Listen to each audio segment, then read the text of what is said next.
ಮಕ್ಕಳ ಕೈಯಲ್ಲಿ ಕೆಲಸ ಮಾಡಿಸಬೇಡಿ, ಅದು ಅಪರಾಧ ಅಂತ ಎಷ್ಟು ಸಾರ್ತಿ ಹೇಳಿದ್ರು ಕೆಲವರು ಅರ್ಥನೇ ಮಾಡ್ಕೊಳ್ಳೋದಿಲ್ಲ. ಇವತ್ತು ಅಷ್ಟೇ ಅಂತಹ 6 ಜನ ಬಾಲಕಾರ್ಮಿಕರನ್ನ ರಕ್ಷಣೆ ಮಾಡಲಾಗಿದೆ. ಖಾಸಗಿ ಮಾನವ ಹಕ್ಕು ಸಂಸ್ಥೆ ಮತ್ತು ಕಾರ್ಮಿಕ ಇಲಾಖೆಯ ಅಧಿಕಾರಿಗಳು ಜಂಟಿಯಾಗಿ ದಾಳಿ ನಡೆಸಿ 6 ಬಾಲಕರನ್ನ ರಕ್ಷಿಸಿದ್ದಾರೆ.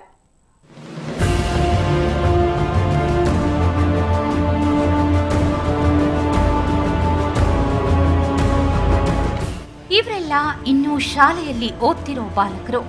ಬೇಸಿಗೆ ರಜೆಯ ಮಜಾ ಅನುಭವಿಸಬೇಕಿದ್ದ ಈ ಶಾಲಾ ಮಕ್ಕಳು ಬೆಂಗಳೂರಿನ ವಾಹನ ಗ್ಯಾರೇಜುಗಳಲ್ಲಿ ಮೈ ಕೈಗೆ ಮಸಿ ಅಂಟಿಸಿಕೊಂಡು ಕೆಲಸ ಮಾಡ್ತಾ ಇದ್ರು.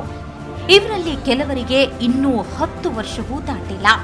ಆದ್ರೆ ಪುಟ್ಟ ಕೈಗಳಿಗೆ ಅದಾಗ್ಲೇ ಸ್ಪ್ಯಾನರ್ ಬಂದಿದ್ವು.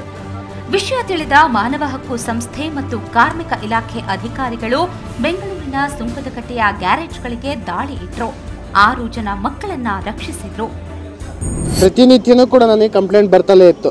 ಅದು ಸಂಬಂಧಪಟ್ಟ ನಮ್ಮ ಆಫೀಸಲ್ಲೂ ಕೂಡ ಕೆಲವು ರೈಟಿಂಗ್ ಅಲ್ಲೇ ಕಂಪ್ಲೇಂಟ್ಗಳು ಕೊಟ್ಟಿದ್ದಾರೆ. ನಾವು ಸುಮಾರು 4 ಕಡೆ ನಾವು ದಾಳಿ ಮಾಡಿದ್ದೀವಿ. ದಾಳಿ ಮಾಡಿದಂಥ ಸಂದರ್ಭದಲ್ಲಿ ಚಿಕ್ಕ ಮಕ್ಕಳು ಕೂಡ ಸುಮಾರು ಒಂದು 12ರಿಂದ 13 ವರ್ಷ ಆಗಿರೋರು ಒಂದು 4 ಜನ ಸಿಕ್ಕಿದ್ದಾರೆ. ನಂತರ 17ರಿಂದ ಒಂದು 16-17 ವರ್ಷಕ್ಕೆ ಸಂಬಂಧಪಟ್ಟಂಥ ಒಂದು 3 ಜನ ಹುಡುಗರು ಸಿಕ್ಕಿದ್ದಾರೆ.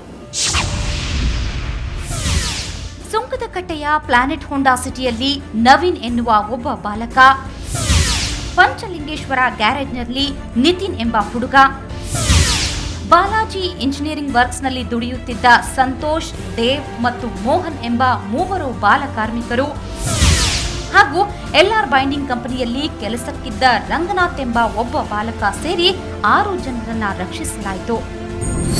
ಎಲ್ಲರೂ 10ರಿಂದ 16 ವರ್ಷದ ಬಾಲಕರು.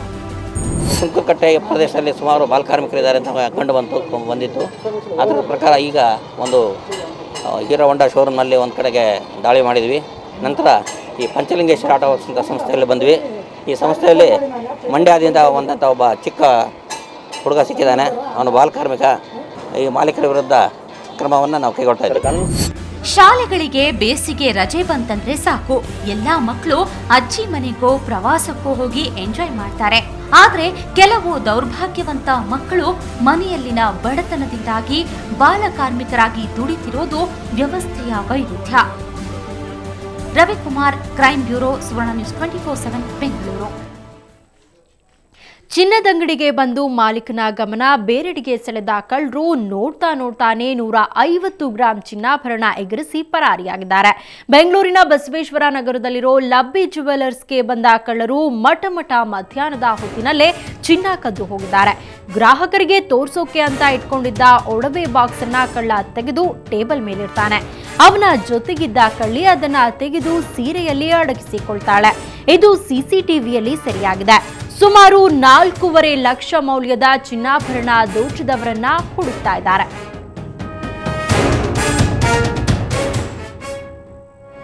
ಇದ್ರು ಅಂಗಡಿಯಲ್ಲಿ ಕನ್ಫ್ಯೂಸ್ ಮಾಡ್ತಾ ಇದ್ರು ಇವ್ರಿಗೆ. ಆವಾಗ ಇವರು ಬಾಕ್ಸ್ ತಗೊಂಡ್ಬಿಟ್ಟು ಒಳಗಡೆ ಕೈ ಹಾಕೊಂಡು ಬಾಕ್ಸ್ ಇಲ್ಲಿ ಇಕ್ಬಿಟ್ರು ಕೌಂಟರ್ ಮೇಲೆ. ಆಮೇಲೆ ಕೌಂಟರಲ್ಲಿ ಇಕ್ಕಿದ ತಕ್ಷಣನೇ ಅವ್ರು ಹೊಟ್ಟೋದ್ರು. ಆ ಲೇಡೀಸ್ ಬಂದ್ಬಿಟ್ಟು ಸೀರೆಯಲ್ಲಿ ಹಾಕೊಂಡು ಅವರು ಹೋದ್ರು. ಇಲ್ಲಿ ಇನ್ನೊಬ್ಬ ಜೆಂಟ್ಸ್ ಇತ್ತು, ಅವರು ಹೋದ್ರು. ಬೆಂಗಳೂರಿನಲ್ಲಿ ಅಪಾರ್ಟ್ಮೆಂಟ್ನಲ್ಲಿ ವೇಶ್ಯಾವಾಟಿಕೆ ನಡೆಸ್ತಾ ಇದ್ದ ಜಾಲವೊಂದನ್ನು ಪೊಲೀಸರು ಭೇದಿಸಿದ್ದಾರೆ. ಬಿಟಿಎಂ ಲೇಔಟ್ನ ಲಾತ್ಸಾ ಸೂಟ್ಸ್ ಅಪಾರ್ಟ್ಮೆಂಟ್ನಲ್ಲಿ ದಾಳಿ ನಡೆಸಿದಾಗ 3 ಯುವತಿಯರು ಹಾಗೂ 3 ಪಿಂಪ್ಗಳು ಸೇರಿದಂತೆ 6 ಜನರು ಸಿಕ್ಕಿಬಿದ್ದಾರೆ. ಇವರನ್ನ ಅರೆಸ್ಟ್ ಮಾಡಲಾಗಿದೆ. ಶಶಿಕಲಾ, ಗೀತಾ ಮತ್ತು ಆಯಿಷಾ ಬಂಧಿತ ಯುವತಿಯರು ಮತ್ತು ಭಾಸ್ಕರ್, ಬಾಲನ್ ಮತ್ತು ಸುರೇಶ್ ಅರೆಸ್ಟ್ ಆದ ಪಿಂಪ್ಗಳು.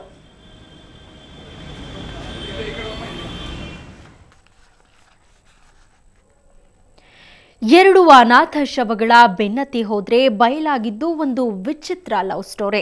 ಈ ಲವ್ ಅಂಡ್ ಮರ್ಡರ್ ಸ್ಟೋರಿಯಲ್ಲಿ ಸುಮ್ಮನೆ ಜೊತೆಗೆ ಹೋದ ತಪ್ಪಿಗೆ ಇನ್ನೊಬ್ಬನು ಕೊಲೆಯಾಗಿ ಹೋಗಿದ್ದ. ಮದುವೆಯಾಗಿ ಹಸೆಮಣೆ ಏರ್ಬೇಕಾಗಿದ್ದವನು ಹೆಣವಾಗಿ ಬಿದ್ದಿದ್ದ. ಗುರುತೇ ಸಿಕ್ಕದ ಶವಗಳನ್ನ ಪತ್ತೆ ಹಚ್ಚಿದ ಪೊಲೀಸರು 1 ತಿಂಗಳೊಳಗೆ 3 ಕಿಲ್ಲರ್ಗಳನ್ನ ಅರೆಸ್ಟ್ ಮಾಡಿದ್ದಾರೆ.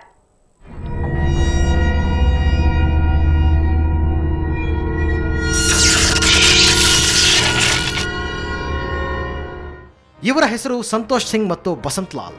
ಕೆಜಿ ಹಳ್ಳಿಯ ನಾಗವಾರದಲ್ಲಿ ಸಣ್ಣದೊಂದು ಬೀಡಾ ಸ್ಟಾಲ್ ಇತ್ತು. ಜೀವನ ಚೆನ್ನಾಗೇ ಇತ್ತು. ಸಂತೋಷನಿಗೆ ಮದುವೆಯೂ ಫಿಕ್ಸ್ ಆಗಿತ್ತು. ಆದರೆ ಆ ಮದುವೆಯೇ ತನ್ನ ಮರಣ ಶಾಸನ ಅನ್ನೋದು ಸಂತೋಷನಿಗೆ ಗೊತ್ತಿರಲಿಲ್ಲ. ಹಾಗಾಗಿಯೇ ಸಂತೋಷ್ ಸಿಂಗ್ ಮಾರ್ಚ್ 25ರಂದು ಮಾರಸಂದ್ರ ಸಮೀಪದ ಕಾಡಿನಲ್ಲಿ ಹೆಣವಾಗಿ ಬಿದ್ದಿದ್ದ. ಜೊತೆಗಿದ್ದ ಗೆಳೆಯ ಬಸಂತ್ಲಾಲ್ನು ಹೆಣವಾಗಿದ್ದ. ಮದುವೆ ಕಾರ್ಯಕ್ರಮಕ್ಕೆ 1000 ಬೀಡಾ ಬೇಕು ಬಾ ಅಂತ ಕರೆದುಕೊಂಡು ಹೋಗಿದ್ದ ಆಗಂತಕರು ಇಬ್ಬರನ್ನು ಕೊಂದು ಹಾಕಿದ್ರು. ಆರ್ಡರ್ ಇದೆ, ಮನೆ ಕಲ್ಯಾಣ ಮಂಟಪ ಆರ್ಡರ್ ಇದೆ, ಅಲ್ಲಿ ಹೋಗಿ ಬರಬೇಕು ಅಂತ. ಸರ್ ಇಲ್ಲ, ನಾನು ಇಲ್ಲೇ ಮಾಡಿಬಿಡ್ತೀನಿ ಅಂತ. ಒಂದು 300 ಮಾಡಿದ್ದಾನೆ, 300 ರೂಪಾಯಿ ಮಾಡಿದ್ದಾನೆ. ಈಗ 300 ರೂಪಾಯಿ ಮಾಡಬೇಕು. ಅವನೇನಿಲ್ಲ ಅಂತ ಅಲ್ಲೇ ಮಾಡೋಣ, ಅಲ್ಲೇ ಬಾ ಅಂತ ಹೇಳಿದರೆ ಇಲ್ಲ ಇಲ್ಲೇ ಮಾಡ್ತೀನಿ ಅಂತ. ಇಲ್ಲ ಅಲ್ಲೇ ಮಾಡಿಬಿಡೋಣ, ಗಾಡಿ ಇದೆ ದಿಂಗ್ನೋಡ್ ಹತ್ರ, ಅಲ್ಲಿಂದ ಹೋಗ್ಬಿಡೋಣ ಅಂತ. ಸರಿ ಅಂತ ಹೋಗಿದ್ರು. 2 ಹೆಣಗಳ ಗುರುತು ಪತ್ತೆ ಹಚ್ಚಿದ ಪೊಲೀಸರು ತನಿಖೆ ಶುರು ಮಾಡಿದಾಗ ಬಿಚ್ಚಿಕೊಂಡಿದ್ದು ಒಂದು ಲವ್ ಸ್ಟೋರಿ. ಕೊಲೆಯಾದ ಸಂತೋಷ್ ಸಿಂಗ್ಗೆ ಮದುವೆ ಫಿಕ್ಸ್ ಆಗಿತ್ತು. ಆದರೆ ಮದುವೆ ಫಿಕ್ಸ್ ಆಗಿದ್ದ ಹುಡುಗಿಯನ್ನ ಬೊಡ್ಡ ಅಲಿಯಾಸ್ ಸಂತರಾಮ್ ಸಿಂಗ್ ಅನ್ನೋನು ಲವ್ ಮಾಡ್ತಾ ಇದ್ದ.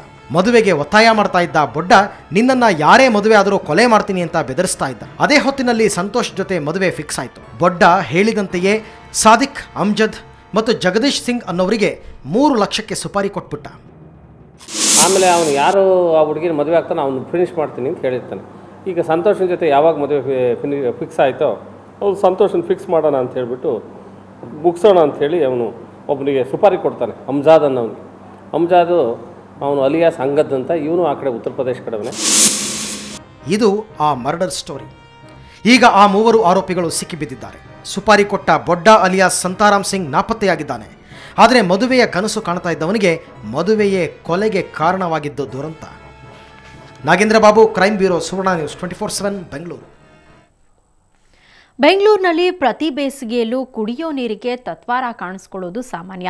ಆದರೆ ಈ ಬಾರಿಯ ಬೇಸಿಗೆಯಲ್ಲಿ ನೀರಿಗಷ್ಟೇ ಅಲ್ಲ, ರಕ್ತಕ್ಕೂ ಬರ ಬಂದಿದೆ.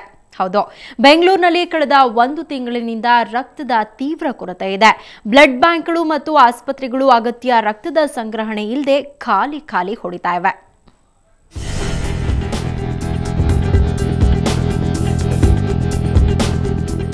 ಬೆಂಗಳೂರಿನಲ್ಲಿ ರಕ್ತ ಸಿಗ್ತಿಲ್ಲ, ಇಷ್ಟು ದಿನ ನೀರಿಲ್ಲ ಅಂತ ಬಾಯಿ ಬಡ್ಕೋತಿದ್ದ ಸಿಲಿಕಾನ್ ಸಿಟಿ ಮಂದಿ ಈಗ ರಕ್ತಕ್ಕಾಗಿ ಪರದಾಡ್ತಿದ್ದಾರೆ.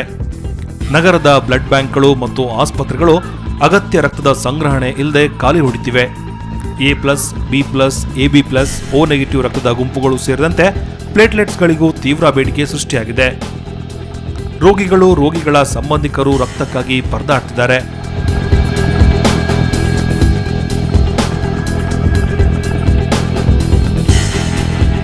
ಈ ಬೇಸಿಗೆನಲ್ಲಿ ತುಂಬಾ ಡಿಮ್ಯಾಂಡ್ ಜಾಸ್ತಿ ಇರುತ್ತೆ.